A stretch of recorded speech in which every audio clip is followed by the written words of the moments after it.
Épisode 127. Les Français croient-ils en Dieu? Salut à toutes et à tous, et salut Ingrid, Salut Hugo, salut tout le monde. comment ça va aujourd'hui? Ça va, on est vendredi, c'est bientôt le week-end, donc je suis contente. Et t'as prévu d'aller à la messe ce dimanche? Non, bien sûr que non. Ça fait très très longtemps que je ne suis pas allée à l'église le dimanche, que je préfère dormir, donc voilà. Et toi? Non, moi je suis jamais allé à la messe, ni le dimanche, ni pour Noël. C'est quelque chose que je vois seulement dans les films, en particulier dans les films américains. Et quand j'étais petit, je me souviens que j'avais l'impression que tout le monde faisait ça aux États-Unis, mais qu'en France, ça n'existait pas. Et plus tard, j'ai découvert que si, il y a des Français qui vont à la messe le dimanche, mais il n'y en a pas beaucoup. Et surtout, il y en a de moins en moins. J'ai lu dans un article qu'aujourd'hui, il y a environ 3% des Français qui disent aller à la messe au moins une fois par mois. Donc ça fait pas beaucoup. Eh oui, et tu pensais que ça servait à quoi ces belles églises qu'on a partout dans le pays? Évidemment qu'il y a des messes, mais c'est vrai qu'il n'y a pas souvent beaucoup de monde lors de ces événements. D'ailleurs, on n'a pas dit ce que c'était la messe, mais ça s'écrit M-E-S-S-E, et c'est la réunion dans l'Église catholique pendant laquelle les fidèles se retrouvent, prient, et pendant lequel le prêtre, donc le responsable de l'Église, en général, lit un texte, explique quelque chose sur la religion, etc. Exactement. Si on s'intéresse plus généralement à cette question de la croyance, je te propose de répondre directement à la question de cet épisode, parce qu'il y a un sondage qui a été publié en 2021, il y a donc 2 ans, dans lequel on voit qu'aujourd'hui, une majorité de Français, 51%, disent ne pas croire en Dieu. Ça a été un petit événement, ce sondage, parce que c'était la première fois qu'il y avait une majorité de Français qui étaient non-croyants. Jusqu'ici, notamment en 2011, il y a 10 ans, il y avait encore 56% de Français qui étaient croyants. Là, on voit vraiment que la tendance s'est inversée. Enfin, pas vraiment la tendance d'ailleurs, mais plutôt le rapport de force peut-être. Il y a plus de non-croyants en France aujourd'hui que de croyants.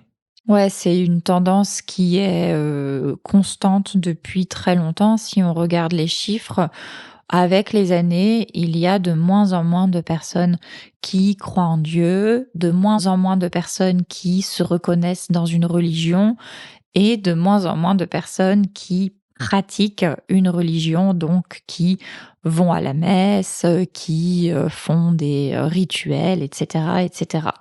Donc ça, c'est plutôt constant, mais c'est la première fois, effectivement, que les non-croyants sont majoritaires. Exactement. Mais d'un autre côté, depuis une dizaine d'années, certains observateurs, notamment des sociologues, disent qu'il y a un retour du religieux en France, notamment dans les débats politiques.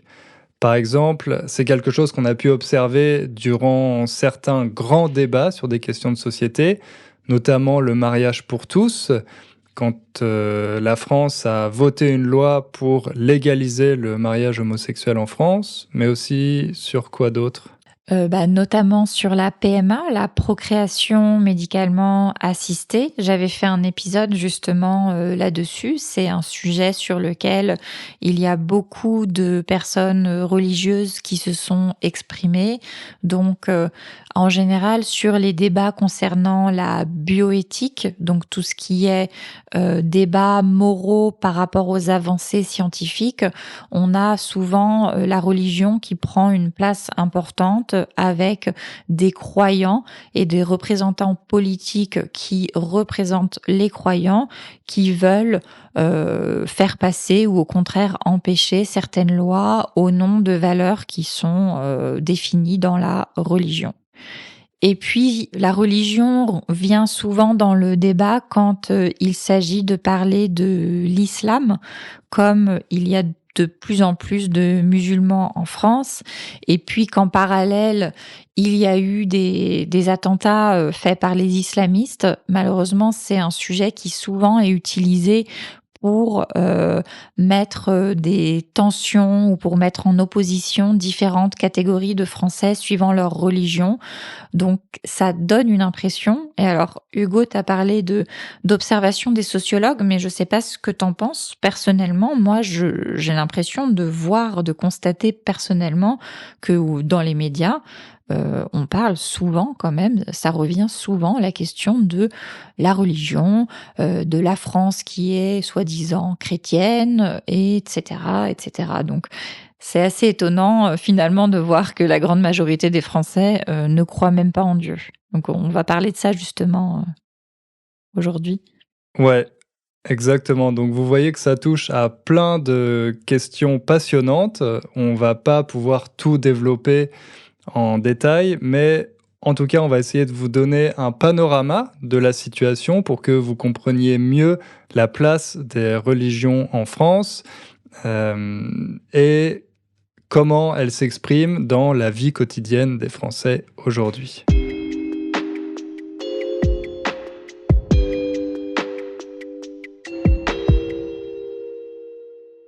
Alors pour commencer, on peut peut-être résumer un petit peu quelle est la place de la religion en France, en politique et dans la société en général.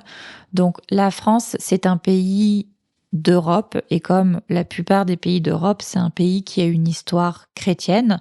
C'est un pays dans lequel la religion catholique a eu une importance très importante et était la religion officielle pendant très longtemps, notamment à l'époque de la monarchie, le roi était le représentant de l'Église dans le pays et on croyait qu'il avait été envoyé, choisi par Dieu.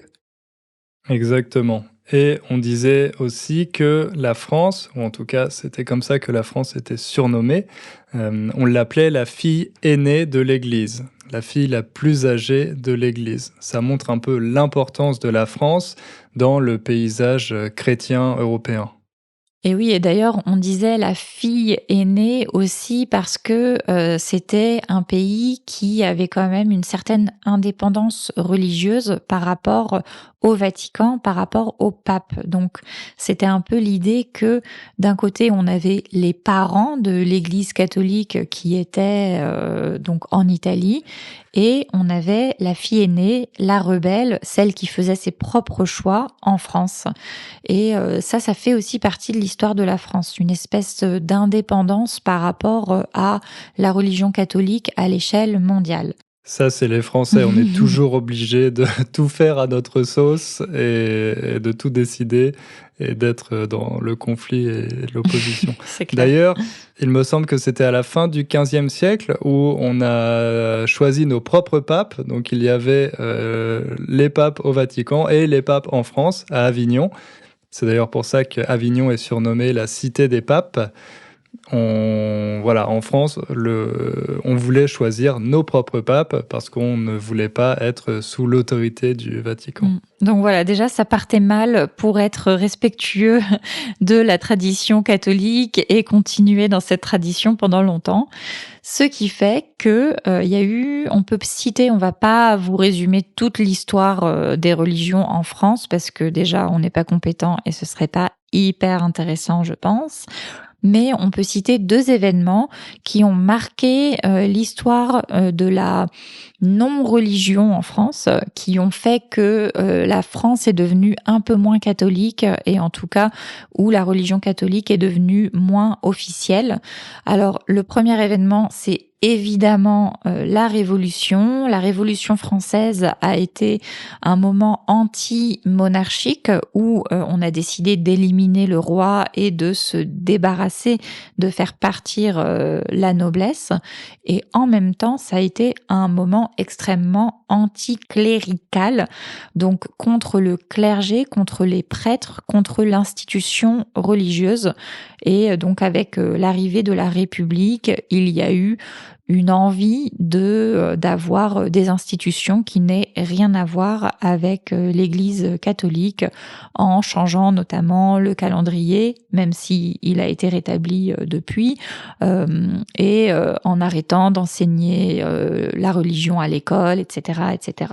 Exactement. Et les révolutionnaires ont aussi pillé les églises françaises pour voilà, récupérer tous les biens dans les églises et parfois les vendre pour pouvoir continuer de financer aussi la révolution. Donc voilà, ça c'était le premier moment important de cette séparation des Français avec la religion catholique. Et le deuxième, c'est 1905, avec cette célèbre loi de 1905 sur la séparation de l'Église et de l'État. Avec cette loi, officiellement, l'État français n'était affilié à aucune religion et il a affirmé son indépendance vis-à-vis de l'Église catholique. Parce qu'évidemment, à cette époque, la principale religion et de loin en France, c'était cette religion catholique. Et ensuite, tout au long du XXe siècle, il y a eu une espèce de combat en France pour affirmer cette indépendance vis-à-vis des catholiques et un peu plus tard vis-à-vis des musulmans qui sont arrivés après la Seconde Guerre mondiale avec ces mouvements d'immigration. Ça a remis un peu sur le devant de la scène cette question de la laïcité, de la séparation de l'Église et de l'État. D'ailleurs, on va faire un épisode sur la laïcité, je pense.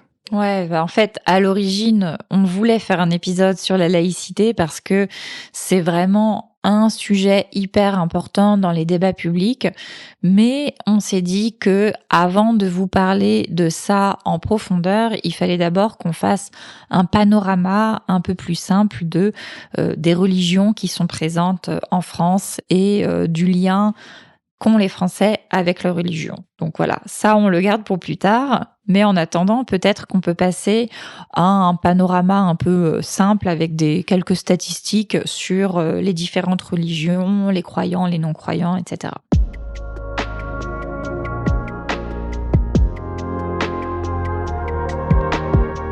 Alors, on va se baser sur une étude de 2019. Il y aura le lien dans la description si vous voulez la retrouver, qui fait une synthèse des différentes religions en France, des croyants et des non-croyants.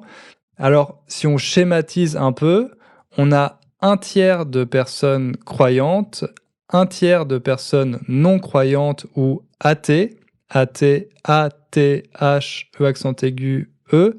Tu peux expliquer ce que c'est, une personne athée? Un athée, c'est une personne qui ne croit pas en Dieu et qui pense que toutes les religions se valent dans le sens où aucune religion n'a la vérité. Voilà, qui ne croit en rien, ou en tout cas qui ne croit en rien de religieux ou en lien avec Dieu. Exactement. Et on peut dire même que c'est des personnes qui sont convaincues que Dieu n'existe pas. Ouais, en gros, ouais, c'est ça.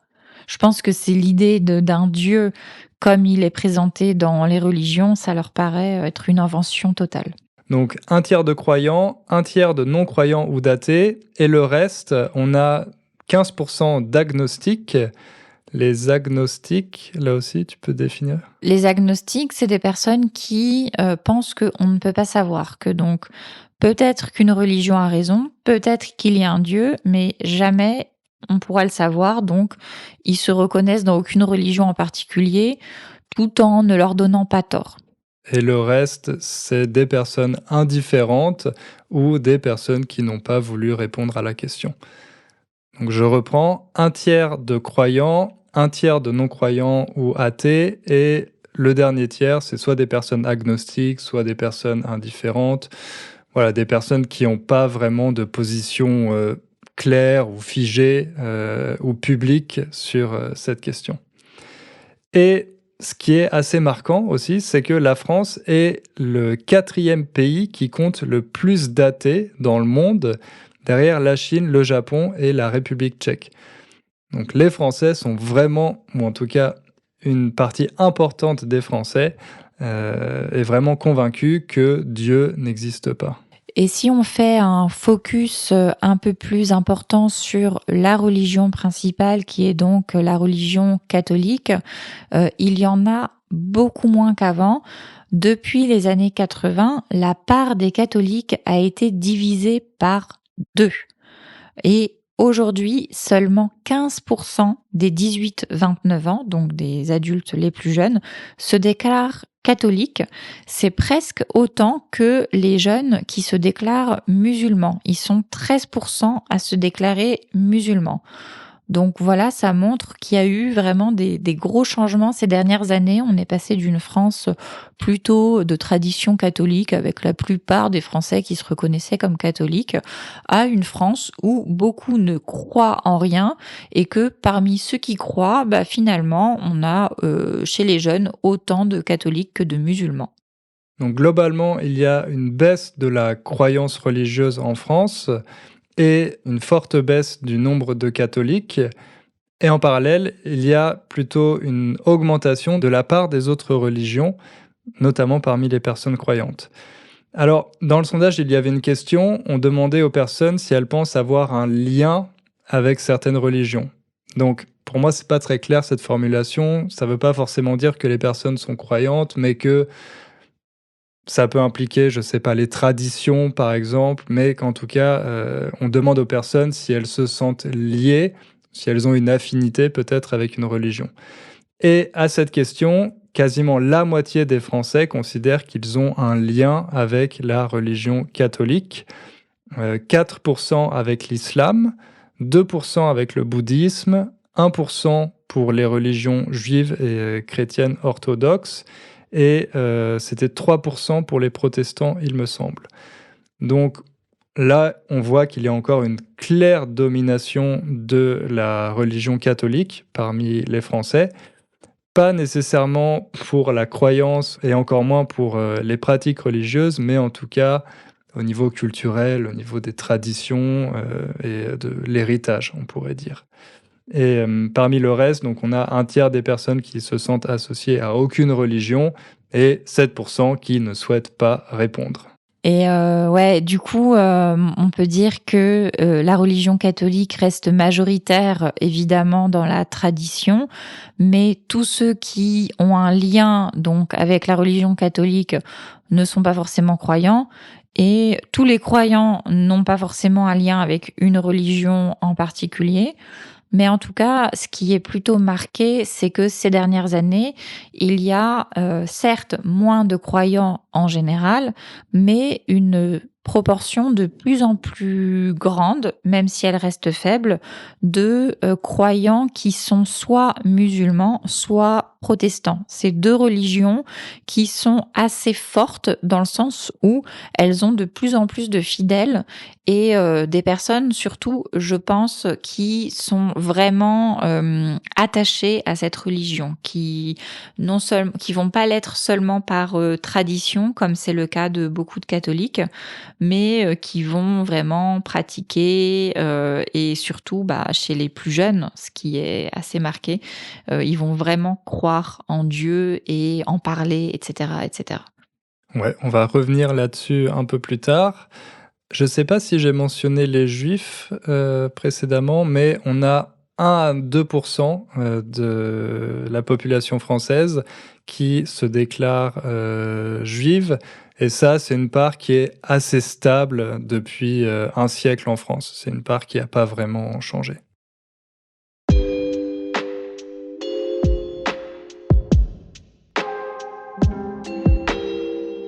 Maintenant, on va s'intéresser peut-être à la question des pratiques religieuses.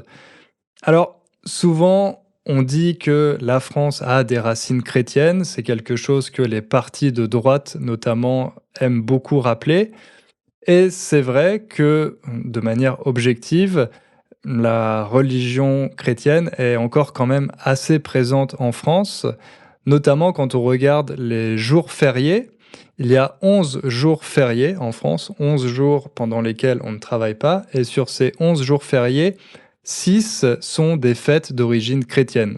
On a le lundi de Pâques en avril, l'Ascension, qui est 40 jours après Pâques, le lundi de Pentecôte, l'Assomption, la Toussaint et Noël le 25 décembre. Donc rien que ça montre l'influence encore de la religion chrétienne en France. Mais ce qui est drôle d'un autre côté, c'est que bien souvent, on n'a pas vraiment connaissance de la signification religieuse de ces jours fériés. Moi, je sais, bon, j'ai une vague idée, mais je ne sais pas précisément à quoi correspond l'Ascension, le lundi de Pentecôte, etc. Et j'ai lu que c'était le cas pour 90% des jeunes, il me semble. Donc, dans le calendrier, on voit ces jours fériés qui sont des fêtes d'origine chrétienne, mais on n'a pas vraiment conscience de leur signification. Oui, c'est vrai que maintenant, c'est devenu des jours juste de fête, des jours fériés. Et de manière générale, de toute façon, tout ce qui est pratique religieuse, donc les fêtes, les rituels, etc., c'est pas très présent. Il y a que 15% des Français qui déclarent avoir une pratique très importante. Donc j'imagine que c'est les personnes qui vont justement aller à la messe pour Pâques, qui vont fêter l'Aïd pour les musulmans, qui vont prier, voilà, des choses comme ça. Il y en a 30%, donc un tiers, qui disent qu'ils ont une pratique peu importante. Alors là, j'imagine que c'est ceux qui vont prier à Noël ou peut-être qui vont se confesser une fois par an, quelque chose comme ça.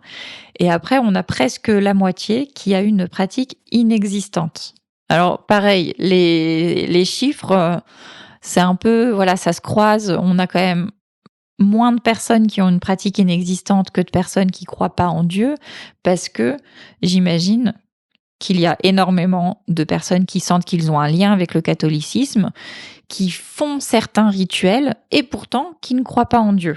Donc voilà, c'est assez complexe comme sujet et en même temps, je trouve que c'est vraiment intéressant de voir comme ces chiffres se croisent. Effectivement. Mais en tout cas, les pratiques religieuses sont plus très importantes. Pareil, si on regarde les baptêmes, les enfants sont plus du tout aussi baptisés qu'avant. Pareil pour les mariages, on n'en a plus que la moitié qui sont religieux. On n'est pas un pays où voilà, la religion prend une place importante dans la vie quotidienne. Parmi les baptêmes, c'est assez marquant parce que dans les années 70, il y a 50 ans, 3/4 des petits Français étaient baptisés et en 2018, ils étaient seulement 1/4. Moi, par exemple, je ne suis pas baptisé et mes frères ne sont pas baptisés non plus. Et c'est quelque chose que j'ai découvert assez tard, cette question religieuse. On n'en parlait pas du tout dans ma famille, mais à l'école primaire, j'avais quelques amis qui faisaient leur catéchisme. Donc, faire son catéchisme, c'est recevoir une éducation religieuse à l'école. Et quand j'ai appris qu'ils faisaient leur communion et que pendant leur communion, ils recevaient plein de cadeaux, j'ai commencé à me demander pourquoi moi, j'étais pas baptisé et je faisais pas ma communion. Mais après, il me disait que le catéchisme, c'était assez ennuyeux, que c'était comme l'école, mais encore moins intéressant. Donc, bon, je me suis dit que ça valait peut-être pas la peine de me convertir. Bah moi, figure-toi que je n'ai pas été baptisée quand j'étais bébé parce que mes parents n'étaient pas catholiques. Je crois que mes 2 parents ont été baptisés bébés et ont dû faire leur catéchisme, etc. Mais ensuite, un petit peu avant notre naissance avec mes sœurs, ils se sont convertis au protestantisme. Donc c'est assez curieux. Je suis pas du tout représentative des Français parce que, on l'a dit, il y a que 3% de protestants en France.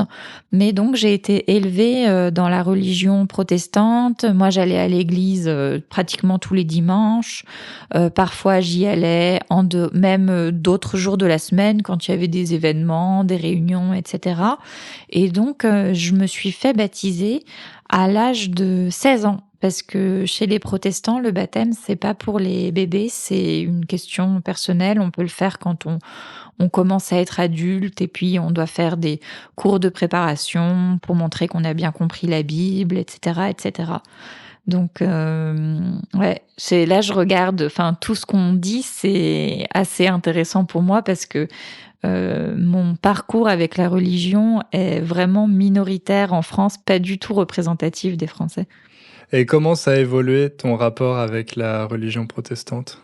Là, maintenant, je suis athée, donc comme on l'a défini, je crois pas du tout en Dieu, ni en aucune religion et j'ai pas du tout de doute là-dessus, dans le sens où ça a été pour moi, une conversion. Tout comme on se convertit à une religion, je me suis convertie à l'athéisme quand, je pense que j'avais 18 ou 19 ans, peut-être 20, max 20 et je me rappelle très bien, ça a été, quelques mois de recherche, sur, les autres religions.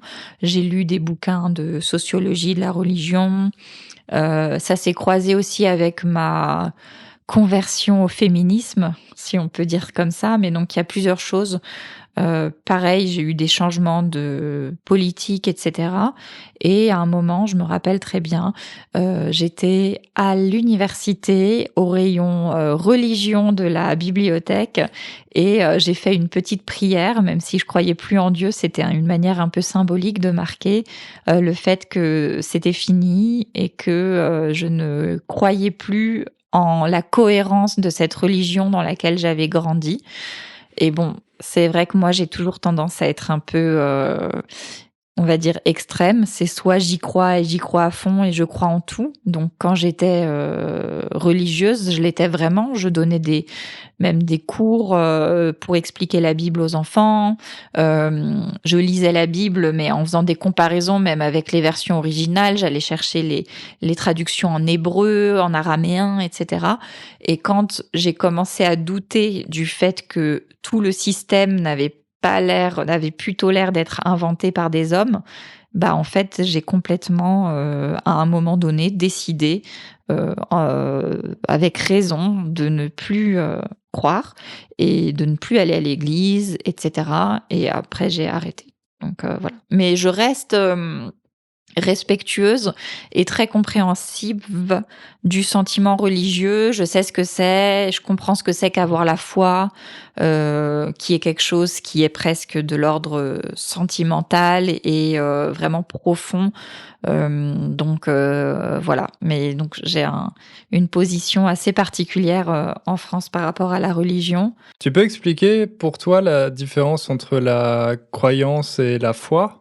La croyance, je pense que c'est quelque chose qui est de l'ordre pas vraiment d'une rationalité, mais ça se passe quand même au niveau de l'intelligence, de la raison. On peut croire en la science, par exemple, on peut croire en un programme politique, etc. Alors que la foi, c'est un ordre presque sentimental. Ça se passe dans le cœur et c'est quelque chose qui est de l'ordre d'un sentiment et qui provoque des émotions, etc. Et c'est quelque chose pour lequel j'ai beaucoup de respect dans le sens où je suis anticléricale parce que je ne supporte pas les systèmes dans lesquels il y a une, deux ou quelques personnes qui donnent des ordres sur ce que les gens devraient faire ou pas. Mais par contre, je suis aussi contre les critiques très vives de la religion devant les personnes qui y croient parce que je sais que c'est quelque chose qui entre vraiment dans la composition profonde de la personne. Oui, c'est toujours une question de respect et de tolérance finalement. Mais pareil, enfin des 2 côtés, je trouve qu'il y a de l'intolérance. Du côté des athées qui ne savent pas du tout ce que c'est que de croire en quelque chose, de façon profonde comme ça et du côté des religieux qui prennent la religion plus comme un système de valeurs pour dicter des lois, plutôt que comme un sentiment, personnel. Oui, d'ailleurs, moi, je dois confesser que pendant assez longtemps, j'ai été un athée assez radical et pas très tolérant. J'en ai un peu honte maintenant. Mais bah, comme j'ai dit, dans ma famille, globalement, on est plutôt athée. Et un de mes grands-pères était aussi anticlérical. Il détestait les prêtres. Je me souviens que quand ma tante s'est mariée à l'église, parce qu'elle a voulu se marier à l'église, mon grand-père a refusé de rentrer, il n'a pas assisté à la cérémonie. Il avait vraiment cette posture qu'il tenait jusqu'au bout. Moi, j'étais pas aussi radical que lui. J'ai assisté au mariage de ma tante à l'église, mais j'avais pas une opinion très favorable des personnes religieuses. Aussi, je pense parce que j'en avais pas beaucoup autour de moi, donc je comprenais pas vraiment ce que c'était que d'avoir la foi, d'avoir, comme tu l'as expliqué, cette, croyance intime, cette croyance profonde. Mmh. Donc voilà, j'avais une image assez négative jusqu'à ce que je commence à méditer il y a quelques années. Pour moi, la méditation, c'est pas forc au départ en tout cas, c'était pas quelque chose forcément de spirituel, mais petit à petit, j'ai commencé à me poser quelques questions métaphysiques et j'ai compris qu'on pouvait se poser ce genre de questions et que la religion y apportait certaines réponses, des réponses qui peuvent donner un sens à la vie, un sens supérieur à simplement notre existence, matérielle sur cette planète. Donc aujourd'hui, je dirais que j'ai mis de l'eau dans mon vin. Mettre de l'eau dans son vin, ça veut dire adoucir son discours, être moins radical. J'ai mis de l'eau dans mon vin, je suis plus tolérant et je trouve aussi que c'est assez intéressant de parler avec des personnes qui ont adopté une religion parce que souvent, il y a une réflexion profonde derrière et voilà, c'est toujours intéressant d'avoir, des points de vue différents parce qu'on est tous face à ces questions métaphysiques. On se demande pourquoi on est sur terre et chacun essaye d'y apporter la réponse qu'il trouve, la plus pertinente.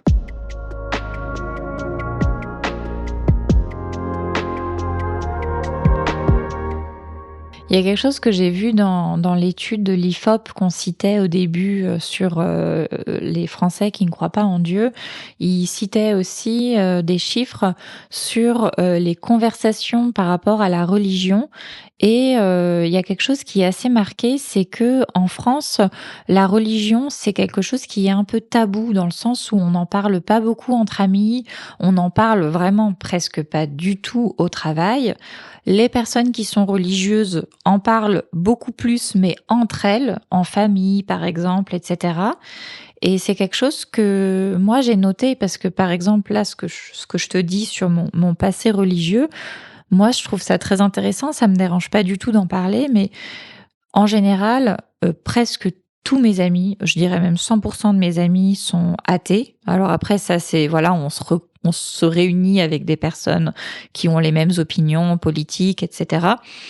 Et beaucoup en fait se rappellent que j'ai ce passé entre guillemets ou que j'ai cette connaissance approfondie de la religion, mais assez tard. Enfin, parce que comme c'est pas beaucoup dans les conversations, les gens ne le savent pas forcément. Et voilà, je trouve qu'il y a beaucoup de conversations de plus en plus autour de la spiritualité, autour de la quête de sens, comme tu dis, etc. Mais le religieux est quand même tabou en France et beaucoup plus que dans d'autres pays. Je sais que par exemple aux États-Unis, au Brésil, c'est la religion un sujet mais de la vie de tous les jours dont on parle comme si c'était n'importe quoi d'autre, quoi, le travail ou les enfants. Les gens se demandent quelle est leur religion. Mais c'est des pays où presque tout le monde a une religion, justement. En France, soit on part du principe que les autres n'ont pas de religion, sont athées, soit on part du principe qu'ils ont une religion et que c'est leur vie privée, que ça ne nous regarde pas et on ne veut pas qu'ils nous en parlent. Exactement, ouais, on veut pas le savoir et c'est vraiment lié à cette question de la laïcité où, à l'origine, c'est cette séparation de l'Église et de l'État, mais en tant que religieux ou que personne, croyante, on peut avoir l'impression que, comme tu dis, c'est quelque chose qui appartient à la sphère privée, ça doit rester chez nous, on ne doit pas en parler à l'extérieur, on ne doit pas en parler au travail et c'est vrai que jusqu'à ce qu'on prépare cet épisode, moi, j'étais pas du tout au courant, on n'avait jamais parlé de ça, de ton passé, de ton histoire avec le protestantisme. Et pour moi, ça a vraiment été une découverte. Je m'y attendais pas du tout par rapport au discours que tu as en général. Donc, cet épisode nous a vraiment permis de voilà, mieux faire connaissance et d'en savoir un peu plus l'un sur l'autre. Donc, c'est chouette. Peut-être qu'on va s'arrêter ici. Je pense qu'on a déjà fait facilement une demi-heure et vous avez peut-être entendu qu'une de mes chattes commence à avoir faim. Je ne sais pas si vous l'avez entendu miauler. Ouais, j'ai entendu, moi, le miaulement. Et puis c'est le week-end, on va pas à la messe, mais c'est l'heure de partir pour se reposer. Exactement, exactement. Bon, on espère que cet épisode vous a plu, que maintenant vous comprenez mieux quelle est la place de la religion en France. La prochaine fois, ou peut-être dans quelques semaines, on ne sait pas, mais on vous en dira plus bientôt sur la laïcité, qui est un sujet quand même très important du débat public en France. Merci à toutes et à tous, merci pour votre attention. N'hésitez pas à laisser un commentaire pour nous dire ce que vous avez pensé de l'épisode. Et à bientôt! À bientôt, salut!